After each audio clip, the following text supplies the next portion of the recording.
open nationally this week. Here's Peter Thompson.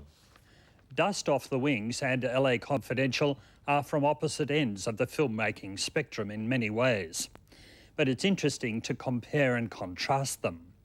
While Dust Off the Wings was probably made for what one day of catering cost on the multi-million-dollar production of LA Confidential, there are still striking similarities. Both films have a strong sense of place. One seeks to capture the hedonistic delights of Australia's most famous beach. The other recreates the City of Angels of 40 years ago.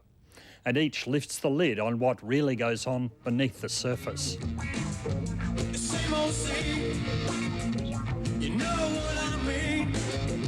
It's time to shed my second skin. If Bondi is an Australian symbol, then one of its defining images is that wall of water wrapping itself around a bloke on a surfboard. Exhilarating images which have burned into our souls.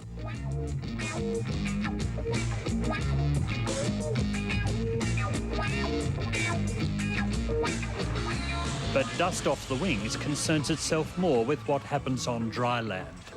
It explores 24 hours in the life of one young man about to take the plunge into marriage. Can I help you? Yeah, picking up suits for Rogers. Ah, the wedding suits. Aren't you the brave young boy? The problem for Lee is that he's never committed himself to anything more serious than a wave with the right curl on it. He's surrounded by mates with the attention span of 2-year-olds, all immersed in a culture of sun, surf, drugs and sex. $50, that's 2 cases. Yeah, I read something the other day that said 76% of men can have casual sex with no emotional ties. Yeah, and you know what? The other 24% are liars, mate. Dust Off the Wings is produced, directed and co-written by Lee Rogers, who also plays the character Lee in the film. A dedicated surfer himself, he drew on his own experiences and his struggle to come to terms with the casual morality surrounding him. The script was written very quickly, in about 8 days. There was a very simple plot, really, but I knew that this was a subculture that hadn't been captured well. And I knew the characters were very vibrant and very funny, and I knew that what was going to lack in narrative and plot, it was going to make up for in hopefully realism and you know, capturing this subculture that hadn't been seen. What Rogers has captured perfectly is the pure joy that soaks through the skin when the summer sun climbs out of the Pacific and the hands of the clock forget to move. As Lee's last hours of unattached life melt away, the enormity of what is about to happen to him bears down. So for the last 12 years, I've worked at it really hard, and I'm finally there, and what am I doing? I'm getting married! There's a lot of hysterical laughter, especially at the Bucks night and the simultaneous hens gathering.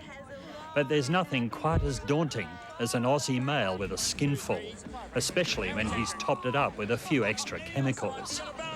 Dust Off the Wings gets pretty torrid. The language is outrageous, and it becomes clear that Lee Rogers has another agenda. There's many other issues that I'm passionate about that I've tried to integrate through there. You know, how drugs relate to promiscuity and how general commitment is necessary to sort of grow and evolve and, you know, explore other areas of happiness besides trying to, you know, rack up as many girls as you can score. Lee Rogers and his co-writer Ward Stevens, who plays Ward on screen, are especially tough on themselves and on the other male characters. The women, by contrast, without being whitewashed, seem to have a better grip on reality. Kate Sobrano, with her incomparable bone structure enhancing every frame, comes across like a force of nature, and she has in many ways the toughest role. Even so, it's a dark view. I think it is pretty dark. I mean, on the one hand, you want to make something that's entertaining, because the whole idea of going to the cinema is go and have some fun and be entertained. So that's sort of number one thing that you've got to be conscious of. From having lived in a place like Bondi for 10 years myself and you know, been engaged for 4 years, personally, it's just very difficult, A, in a place like that, but B, in today's society, to maintain a relationship. So it's from my own experience in this area that I was just like, my God, this is such a trap. How do you get out? Thanks to the wonders of digital technology, Dust Off the Wings looks remarkably good on screen. There's a revolution going on at this low end of the economic scale. But also, the speed with which it was shot helped Lee Rogers and his collaborators achieve a stunning level of authenticity. The film has some structural deficiencies, but nevertheless, it's a blistering portrait of contemporary Australia. On the other side of the ocean, Curtis Hanson sought to dig beneath the surface of another hedonistic dream. Is it true you're the one who arrested Bob Mitchum? These badge of honor guys like to pretend, but being the real thing must be a thrill. LA Confidential seizes on a particular moment in history, the early 50s. You've underestimated Bud White.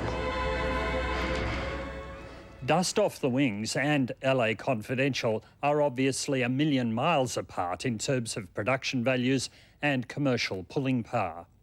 But they're not all that different in the questions they ask. Strange then that they've been treated very differently by our film censors. LA Confidential has sex scenes and bad language. So does Dust Off the Wings, although the language is considerably stronger. And yet the American film is rated MA15+, and the Australian rated MA15+ is an R. What's weird is that there is no violence in Dust Off the Wings, and yet LA Confidential is littered with gun-toting hoons and bloody corpses. Make no mistake, the R rating puts Dust Off the Wings at a serious commercial disadvantage.